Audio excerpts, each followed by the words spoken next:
एक बुलेटिन की शुरुआत इस वक्त एक बड़ी खबर के साथ, और बड़ी खबर आ रही है नर्सिंग कॉलेज फर्जीवाड़े को लेकर मध्य प्रदेश में सियासत शुरू हो गई है। कांग्रेस ने प्रेस कॉन्फ्रेंस कर जांच पर सवाल उठाते हुए सूटेबल कॉलेजों की जांच कराने की मांग की है। उपनेता प्रतिपक्ष हेमंत कटारे ने इस मुद्दे को विधानसभा सत्र में उठाने की बात कही। साथ ही कहा कि सीबीआई के अफसरों ने जांच के नाम पर पैसे लेकर कॉलेजों को क्लीन चिट दी है। तो अब इस मामले में सियासत भी शुरू हो गई है। कांग्रेस ने सीबीआई की जांच पर सवाल उठाए हैं और साथ ही सूटेबल कॉलेजों की दोबारा से जांच कराए जाने की मांग कांग्रेस की तरफ से की गई है। मुकेश नायक, हेमंत कटारे प्रेस कॉन्फ्रेंस कर कांग्रेस ने सीबीआई की जांच पर सवाल उठाते हुए सूटेबल करार दिए गए कॉलेजेस की जांच की मांग की है। इसमें अहम बात यह है कि ये वो कॉलेज हैं, सूटेबल कॉलेज, यानी सीबीआई की लिस्ट में वो कॉलेज जिन्हें सारे मापदंडों पर खरा पाया गया था और उन्हें सूटेबल की कैटेगरी में रखा गया था, उपयुक्त की कैटेगरी में रखा गया था। और ऐसे में अब कांग्रेस को कहीं ना कहीं ये आशंका है, ये शक सुबह है कि शायद पैसे देकर ही, रिश्वत देकर ही उसमें सूटेबल कैटेगरी हासिल की गई हो। इस विषय में जो सबसे ज्यादा सफर कर रहे हैं वो है स्टूडेंट्स। उनको 2 साल से ना उनको एग्जामिनेशन हो रहे हैं, ना ही उनको प्रवेश मिल रहा है। क्योंकि अब आप कल्पना कीजिए, एक स्टूडेंट अगर 2 साल से घर बैठा हुआ है तो उसका भविष्य किस दिशा में जा रहा है। तो हमको इसमें स्टूडेंट्स की चिंता करनी चाहिए। इसलिए जो भी कदम उठाए जाए हाईकोर्ट की मॉनिटरिंग में, उसमें सबसे पहले स्टूडेंट्स का हित देखना चाहिए। और दूसरी चीज यह है कि जिन कॉलेजेस को सूटेबल घोषित किया गया है उन पे हमारी मांग है कि उन कॉलेजेस को पुनः जांच होनी चाहिए। उसमें हो सकता है कुछ 8-10 सही भी हो, मैं ये नहीं कहता, लेकिन ज्यादातर कॉलेज में रिश्वतखोरी करके, गलत तरीके से मापदंडों का उल्लंघन करके, पैसा खाकर, भ्रष्टाचार करके उनको सूटेबल बनाए, जबकि वो पूर्णतः अनसूटेबल है। और इस विषय को आने वाले समय में प्रमुखता से विधानसभा के अंदर मैं और नेता प्रतिपक्ष और हमारे सारे विधायक जो है इसको ताकत से उठाएंगे।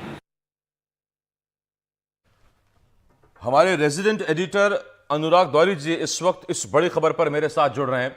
अनुराग जी, सबसे पहला सवाल मेरा यही है, विपक्ष की चिंता बहुत वाजिब है तब जबकि हम देख रहे हैं कि कैसे कैसे कॉलेज सूटेबल कैटेगरी में आए हैं। बिल्कुल आसिफ, और हैरानी ये होती है कि ये जो चिंता आई है विपक्ष की, ये बहुत देर से आई है। क्योंकि लगभग 1.5-2 साल से हम लगातार इस कहानी की कवरेज कर रहे हैं, लगातार इन मुद्दों को उठा रहे हैं। ये मुद्दा साल भर से ज़्यादा वक्त से हाईकोर्ट में चल रहा है, सीबीआई जांच कर रही है, और अब जाकर जब तमाम बातें सामने आई हैं और अब सीबीआई की जांच पर ही जब सवाल उठ रहे हैं, तब याद आई है विपक्ष को कि इस प्रदेश में लगभग 600 नर्सिंग कॉलेज हैं। इन 600 नर्सिंग कॉलेज में लगभग 1.25 लाख से ज़्यादा बच्चे पढ़ते हैं और इन बच्चों की 4 साल से ज़्यादा परीक्षा नहीं हुई है। तो मैं ये नहीं कहता कि सारी जिम्मेदारी उनकी है, लेकिन प्रतिपक्ष की कुछ तो जिम्मेदारी होती है, और अब जाकर उनको याद आई है तो अच्छी बात है। हम भी देखेंगे कि सदन में कितने पुरजोर तरीके से वो मामला उठाते हैं। हालांकि एक एनएसयूआई के जो सदस्य हैं रवि, उन्होंने ज़रूर इस पूरे मामले में एक विसल ब्लोअर के तौर पर काम किया है, लेकिन पूरी कांग्रेस पार्टी का सदन में तो रवैया अभी तक इस मामले में कुछ खास उत्साहवर्धक नहीं रहा है। वो तो भला हो मीडिया का, भला हो जो इस तमाम मामले में जो शिकायत करता है, विसल ब्लोअर है उनका, कि ये मामला सामने आ पाए। नहीं तो आप सोचिए कि 1.25 लाख से ज़्यादा बच्चे हैं। हैरानी होती है कि 2020 से पहले साल में जो गए थे वो आज भी पहले साल में ही हैं, और अब वापस से जिस तरह से सीबीआई पर रिश्वत कांड के आरोप लगे हैं, तो वापस से उन 139 कॉलेजों को जिनको पात्र बताया गया, कुछ को शर्तों के साथ पात्र बताया गया, या कुछ को डिफिशिएंट यानी ये बताया गया कि वो सुधार कर सकते हैं, अब सब पर फिर से एक तलवार लटक गई है। तो उनमें 12,000 ऐसे बच्चे हैं जो परीक्षा देने वाले थे, तो अब उनका क्या होगा, ये भी सवालों के घेर में है। तो कुल मिलाकर प्रतिपक्ष ने जरूर इस मामले को उठाया है और सरकार तो पूरे मामले से ही बच रही है। आज लगातार एक राज्य मंत्री स्वतंत्र प्रभार से सवाल पूछा गया प्रेस कॉन्फ्रेंस में, लेकिन वो ये कहकर टालती रही कि ये आज की प्रेस कॉन्फ्रेंस इस बारे में नहीं है। तो जैसा हम पहले कह रहे थे कि शिक्षा मंत्री कौन है ये हम जानना चाहते हैं, क्योंकि इस बार तो चिकित्सा शिक्षा का प्रभार भी उनके पास है। तो वो अगर सामने आकर बता दें, राज्य सरकार खुद बताए, क्योंकि पहले तो वो हमेशा कहती रही कि मामला अदालत में लंबित है इसलिए हम इस बारे में प्रतिक्रिया नहीं देंगे। हालांकि कि वो ये नहीं बता रहे थे कि अदालत में मामला गया ही क्यों, जब खुद चिकित्सा शिक्षा विभाग के सबसे बड़े निदेशक स्तर के अधिकारी 3 कमरों में अपना नर्सिंग कॉलेज चलाने लगे और उसके बाद सरकार आंखें मूंद रहे मंत्री जी कह दें कि अच्छा अब तो हम नहीं कह सकते क्योंकि अब तो मामला लंबित है। लेकिन मामला लंबित क्यों हुआ? क्या सरकार अपनी इस जवाबदेही से बच सकती है? और इसलिए इस पूरे मामले को व्यापम 2 की संज्ञा दी जा रही है। सिर्फ 1.25 लाख बच्चों की बात नहीं है, आंख के नीचे जिन लोगों पर यह जिम्मा था कि उन कॉलेजों की जांच करके उनको संबद्धता देते या उनको मान्य करार देते, उन लोगों ने आंखें मूंद कर खुद कॉलेज खोल लिए और जिससे बच्चों का भविष्य दांव पर लग गया। अनुराग जी, कितना स्वाभाविक है कि जब नई सीबीआई टीम आएगी तो वो अपने जांच के बिंदुओं में, जांच के दायरे में इस बात की भी जांच करेगी कि जिन जिन कॉलेज को सूटेबल कैटेगरी में डाला गया था क्या वो इसे पाने के हकदार हैं भी या नहीं। विपक्ष मुद्दा उठा रहा है, लेकिन ये क्या उनके जांच के दायरे में नहीं होगा?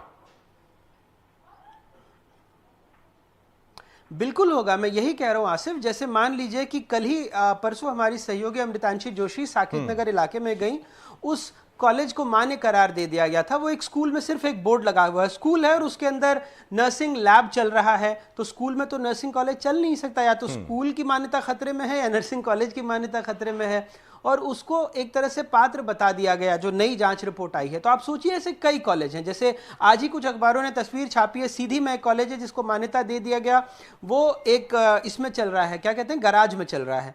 तो ऐसे कई कॉलेज और होंगे। अब तो मैं जैसे कह रहा हूं कि पूरे 139 पर फिर से सवालिया निशान खड़े हो गए हैं।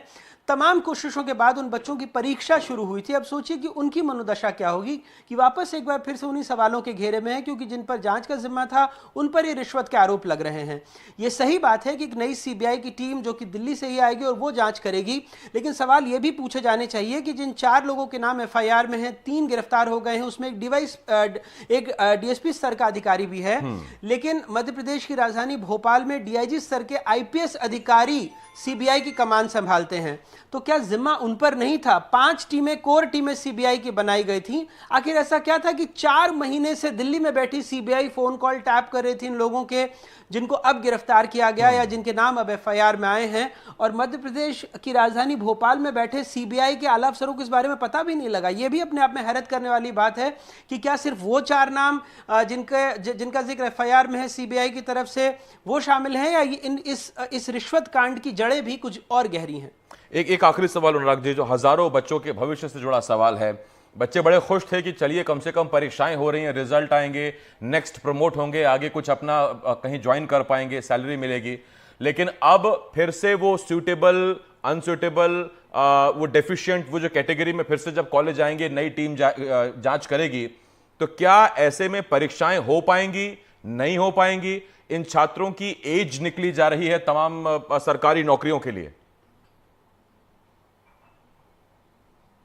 बिल्कुल, यही अपने आप में एक बड़ा सवाल है आसिफ। चूंकि मामला हाईकोर्ट के सामने लंबित है, उस पर सुनवाई हो रही है, तो अब इस नए खुलासे के बाद जब भी हाईकोर्ट इस मामले को सुनेगा और उन कॉलेजों की सूची भी जाएगी जिनको कि अपात्र से पात्र बताया गया या जिनमें सुधार के बाबत उनको इस बात की इजाजत दी गई कि वो परीक्षा करा सकते हैं, तो जब ऐसी फहरिस्त उनके पास जाएगी तो सब कुछ इस बात पर निर्भर करता है कि कोर्ट का क्या रुख रहेगा।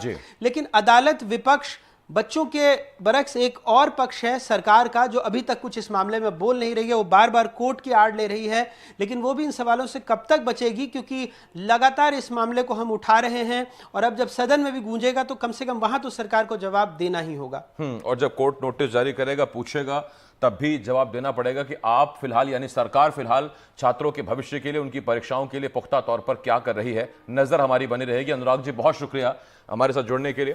अनुराग द्वारी इस वक्त हमारे साथ जुड़े हुए थे, रेजिडेंट एडिटर।